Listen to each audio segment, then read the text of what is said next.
معانا إن شاء الله النهاردة منزل لقطة، حاجة جميلة جدا. المنزل في البداية نقول على الموقع بتاع المنزل عشان اللي مهتم يكمل معانا الفيديو.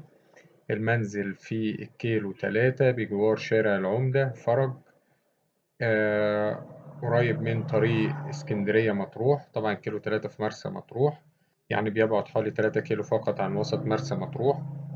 المنزل 3 أدوار، كل دور فيه شقة كبيرة بتتكون من 3 غرف وصالة ومطبخ وحمام، ده كل شقة.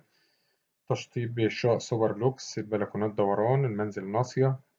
المنزل مساحة الدور الأرضي صافي من غير الشوارع 110 متر، الدور التاني حوالي 130 متر. المنزل كامل العدادات، كهرباء ومية وغاز، قريب من كل الخدمات والمواصلات. السعر إن شاء الله المطلوب فقط 750 ألف جنيه سعر لقطة. رقم التليفون هيظهر قدامكم على الشاشة. تاريخ العرض 2/3/2023.